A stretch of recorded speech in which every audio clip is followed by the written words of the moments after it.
ये सब कहते हैं कि मनुष्य जैसे कर्म करता है उसे वैसा ही फल मिलता है। तो क्या मनुष्य को पिछले जन्म का कर्ज चुकाना पड़ता है?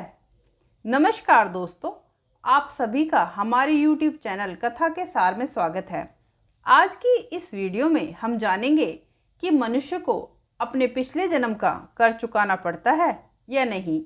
एक समय एक महात्मा अपने आश्रम में अपने शिष्यों को उपदेश दे रहे थे। तभी एक शिष्य ने गुरुदेव से पूछा, गुरुदेव, मैं ये जानना चाहता हूँ, क्या मनुष्य को अपने पिछले जन्म का कर्ज चुकाना पड़ता है? महात्मा ने कहा, बेटा, तुमने जो प्रश्न किया है वो बहुत ही महत्वपूर्ण है। हमें अपने पूर्व जन्म का कर्ज चुकाना पड़ता है या नहीं, इस विषय में मैं आपको एक कथा सुनाता हूँ। एक नगर में एक राजेश नाम का व्यक्ति रहता था। उसकी पत्नी का नाम विद्यावती था। वह बहुत ही गरीब घर में पैदा हुआ था, लेकिन वह बहुत ही बुद्धिमान था और मेहनती था। वह बहुत मेहनत करता था। जैसे ही उसके पास धन आया तब वह दिन रात उस धन को इकट्ठा करने की चिंता में लगा रहता। उसकी पत्नी भी बहुत लालची थी। वह व्यक्ति हमेशा धन को बढ़ाने के लिए सोचता रहता। पहले जब उसके पास कुछ धन होता था तो वह दान करता था तथा साधु संतों की सेवा करता था। लेकिन अब उसके पास जब से ज़्यादा धन है, तब वह मदद करने के लिए भी वह ज़्यादा खुश नहीं होता और ना ही वो साधु संतों को खुश होकर दान करता है। ऐसे में एक दिन एक साधु उसके द्वार पर आए और उस व्यक्ति से कहा, बेटा, मैं एक यात्री हूँ और मुझे तीर्थ यात्रा के लिए जा रहा हूँ। क्या आज रात के लिए मैं तुम्हारे यहाँ पर मुझे कोई स्थान मिल सकता है? उस साधु की बात सुनकर उस व्यक्ति ने कहा, हे साधु महात्मा, मैं आपको प्रणाम करता हूँ। आपकी सेवा करना तो मेरा सौभाग्य है। उस साधु ने कहा, बेटा, आजकल के समय में तुम्हारे जैसे भक्ति भाव वाले पुरुष कम ही मिलते हैं। ऐसा लगता है जैसे इस संसार से धर्म का भाव ही उठ गया है। साधु के मुख से अपनी प्रशंसा सुनकर वह व्यक्ति खुश हो गया।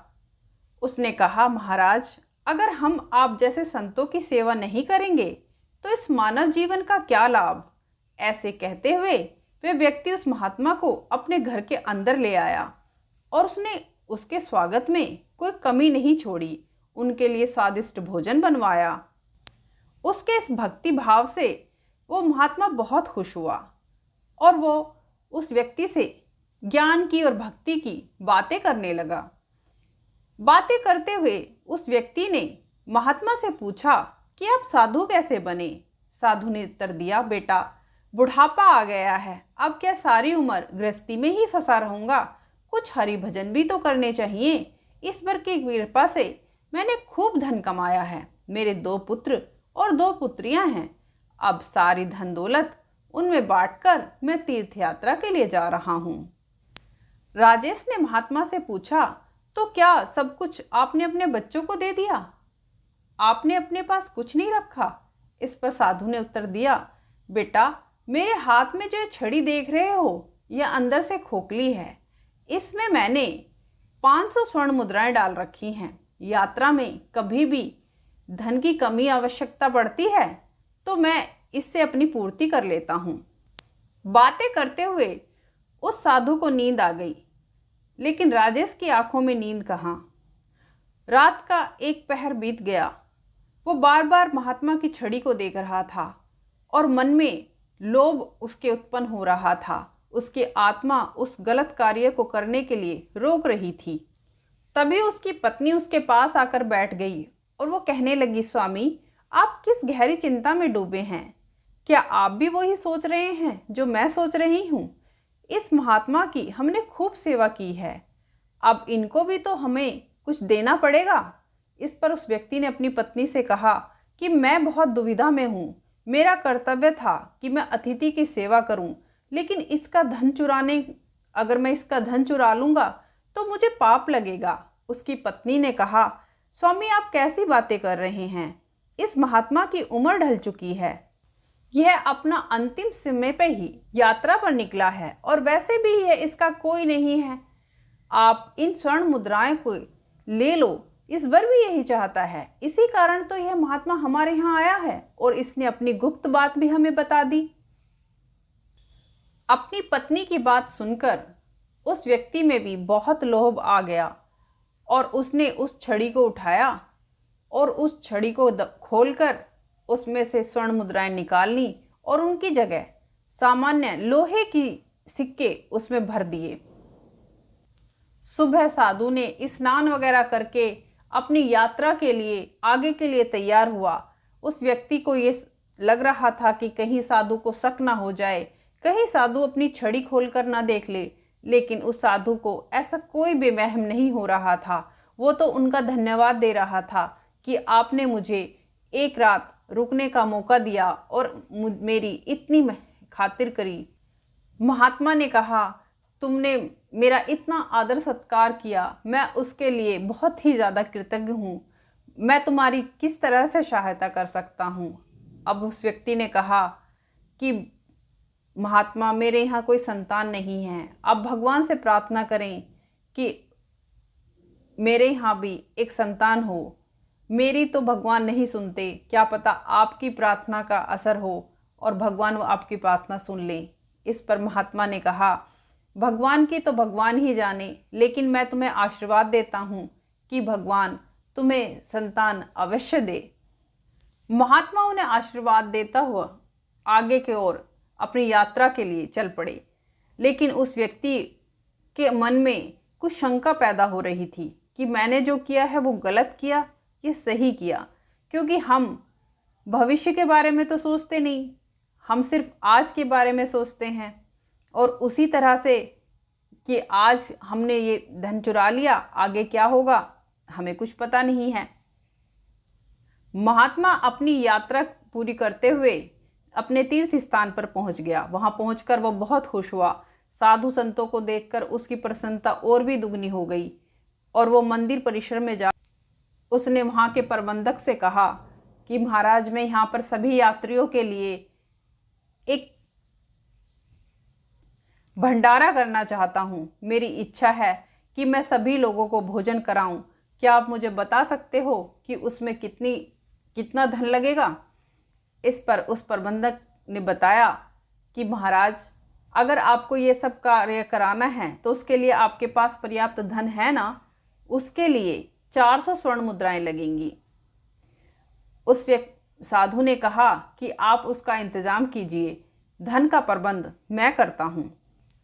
अगले दिन महात्मा के कहे अनुसार प्रबंधन ने सारा खाने का और वस्त्रदान का कार्यक्रम शुरू कर दिया और सब लोग उसे देखकर बहुत खुश हुए कि महात्मा का कितना बड़ा दिल है, वो कितने नेक इंसान हैं और यहाँ पर आकर वो अपना खुले दिल से यहाँ पर इतने लोगों को भोजन करा रहे हैं।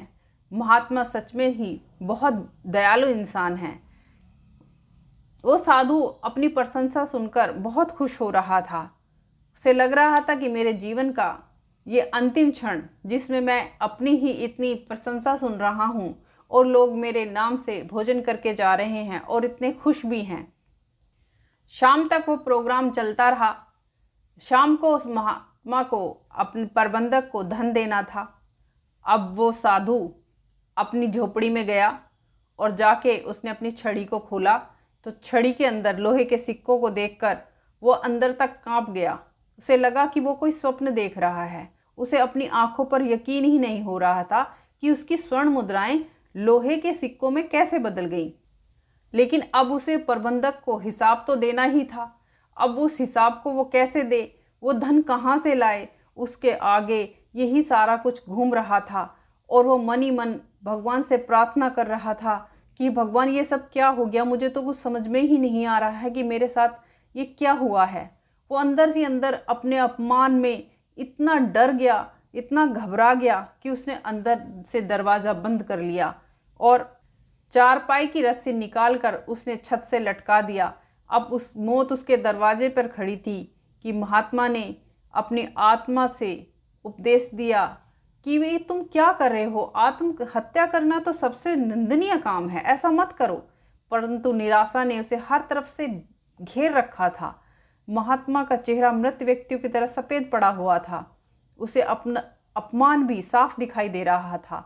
उसने चारपाई पर खड़े होकर अपनी गर्दन में फंदा डाला और कांपते हुए पैरों से चारपाई को ठोकर मार दी, जिससे महात्मा फांसी पर झूल गया और उसकी मौत हो गई। कुछ ही समय बाद यह घटना चारों ओर फैल गई। यह देखकर सबसे ज़्यादा उस प्रबंधक को परेशानी हुई कि जिस महात्मा ने यह सारा काम करवाया, उसने उसकी 400 स्वर्ण मुद्राएं लगवा दी, उसने ही उसका अंतिम संस्कार किया और वह अपने काम में लग गया।